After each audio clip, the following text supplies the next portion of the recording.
Welcome to my channel. पिछले video में मैंने आपको Mendeleev for modern periodic table के बारे में डिस्कस किया था, जो मेरे पिछले वीडियो में है। आज हम जो है तत्वों के बारे में पढ़ेंगे कि किस तरह से पीरियड में और ग्रुप्स में जो आपके रासायनिक गुण हैं वो किस तरह से चेंजेस होते हैं, उनमें किस तरह से उनका प्रॉपर्टीज उनकी चेंज होती है। तो सबसे पहले जो हम प्रॉपर्टी देखेंगे वो है एटॉमिक साइज। हम लोग सबसे फर्स्ट पहले देखेंगे एटॉमिक साइज या परमाणु त्रिज्या। एटॉमिक साइज या परमाणु त्रिज्या।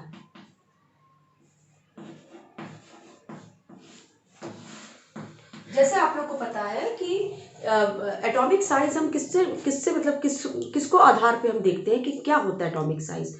कि जो इलेक्ट्रॉन है आपके परमाणु में, जो सबसे लास्ट आउटरमोस्ट शेल में जो इलेक्ट्रॉन है उसकी और नाभिक के बीच की जो दूरी है वो एटॉमिक साइज को निर्धारित करता है।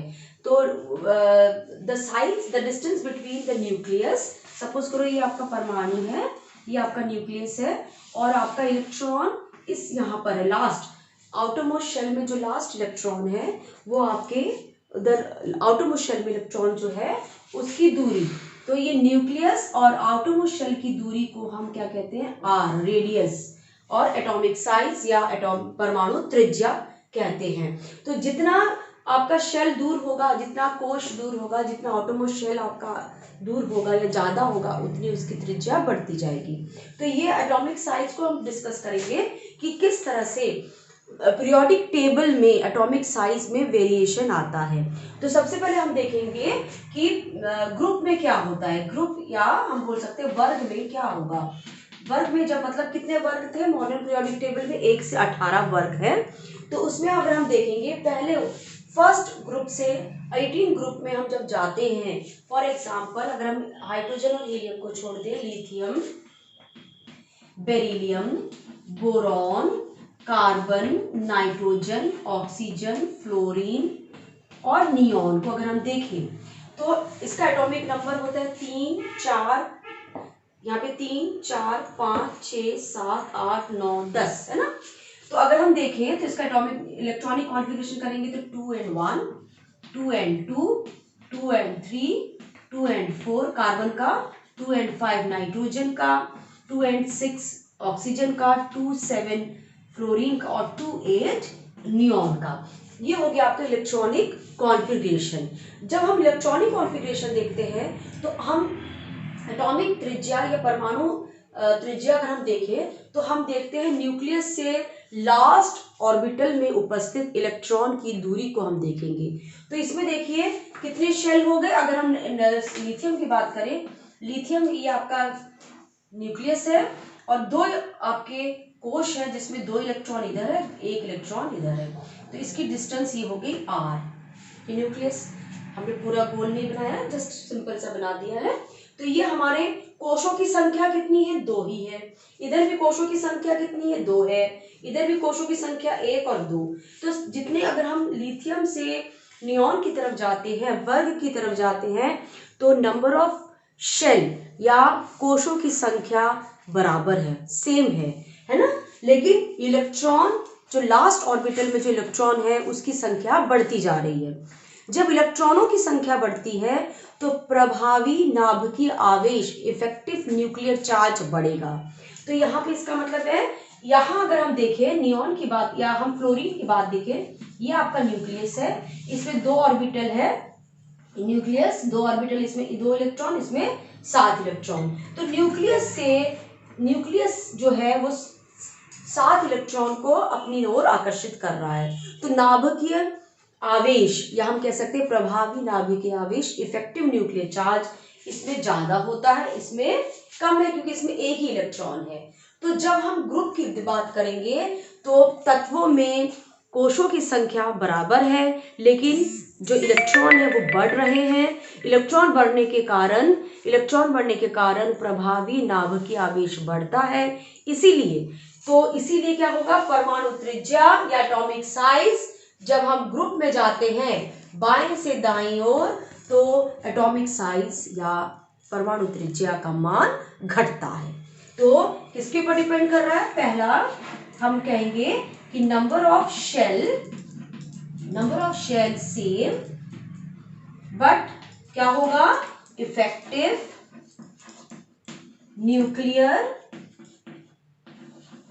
Charge increases.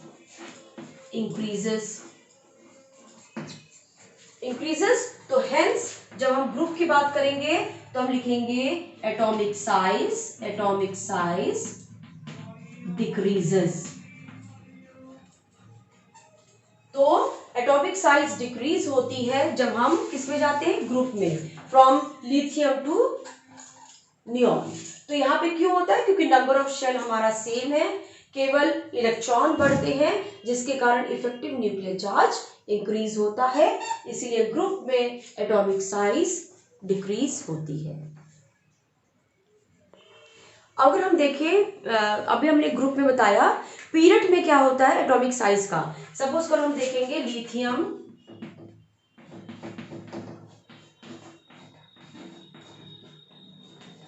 अगर हम पीरियड में देखें लिथियम, सोडियम, पोटेशियम, अगर हम इसकी बात करेंगे तो लिथियम होता है एटॉमिक नंबर 3, सोडियम होता है 11 और पोटेशियम होता है 19। एटॉमिक नंबर ये हमारा है।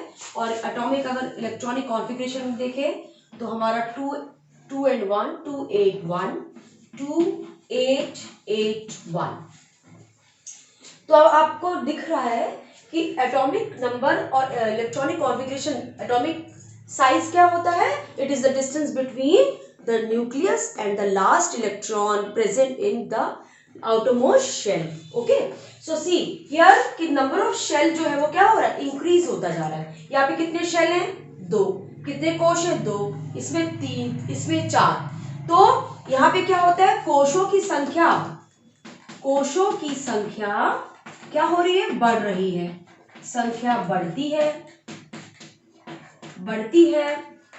that is number of shell increases, hence atomic size increases। कोशों की संख्या बढ़ेगी, इलेक्ट्रॉन जो है न्यूक्लियस से उसकी जो लास्ट इलेक्ट्रॉन है उसकी दूरी बढ़ती जाएगी, हेंस एटॉमिक साइज भी आपकी इंक्रीज होती जाएगी। तो हमने जब आपको दिखाया कि जब हम दाएं से बाएं जाते हैं तो एटॉमिक साइज क्या होती है, डिक्रीज होती है, और जब हम ऊपर से नीचे आते हैं तो एटॉमिक साइज इंक्रीज होती है। तो ये हुआ हमारा तत्वों का आवर्त वर्गीकरण, किसके आधार पर, एटॉमिक साइज के आधार पर, परमाणु त्रिज्या के आधार पर डिस्कस किया मैंने अभी।